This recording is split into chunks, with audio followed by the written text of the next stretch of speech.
সবজি হাতে কচু লাগানো হয়েছে আর কি বাইগুন মরিচ আর কি লাগাইতেছ বাইডি হ্যাঁ কি তরমুজ কই যে তরমুজ গাছ এটা তো মনে নাই এই যে কচু ও আমাদের সবজি ক্ষেত বলতে হবে এই যে কচু ভেন্ডি গাছও হয়ে গেছে বড় হলে সবার দাওয়াত দিব এখন না ওই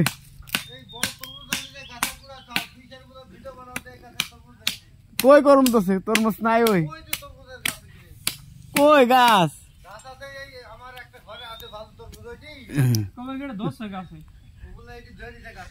এর আমাকে কি বুদ্ধি শিখায় যেটা ওই লোক বড় হইলো অটোমেটিকই দেখছেন কি করলা কি সুন্দর আলহামদুলিল্লাহ 1 কেজি করলা বিশ্বাস করেন না এই যে দেখেন কি সুন্দর করলা ধরছে আমার কাছে 100 অনেকগুলা হয়েছে বাংলায় সেইভাবে হইতো না কি এর যত্ন কিসের কি এই ডিউটি শেষ আইসা 10-15 মিনিট কাজ করলে করি আর না হলে অটোমেটিকই সব হয়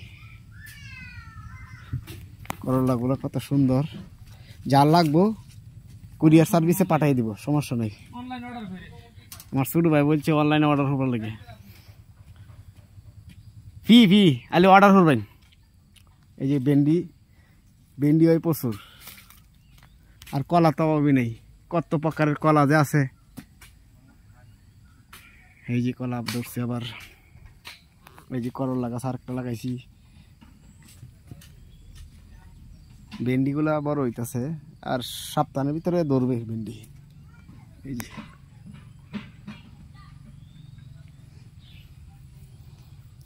ভাই বহুত তো কাজ করলা চলো আল্লাহ ইফতারের কাজ করি গে এগুলা এই কচুর মাঝে লড়তে হইতো না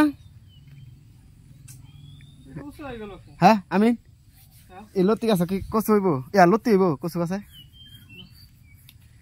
তরমুজ গাছটা কই না লাগাইছ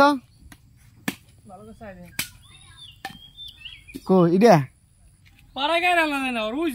এটা এই যে আমাদের তরমুজ গাছ আলহামদুলিল্লাহ লাগাইলাম আর 15 বা 1 মাসের পরে তরমুজ হবে সবাইকে দাওয়াত দিব চলে আসবেন মালয়েশিয়া টিকিট সব আমার খরচ খালি খায়া চলে যাবেন ওই সাইডে আবার মালয়েশিয়ার ঘর দেখেন এই যে এগুলো হইলো মালয়েশিয়ার ঘর এই যে সব এগুলা সব মালয়েশিয়া আর এগুলা সব বাংলা ইনি সব বাংলা ইনি সুম্মা ইন্দন ইনি সুম্মা Bangla ini tak boleh posa nanti saya boleh potong এই কাঁচামরিচ হয়েছে কাঁচামরিচ অনেকগুলো হয়েছে একদম তাজা কাঁচামরিচ একবার খেলে বারবার খাওয়ার ইচ্ছে হবে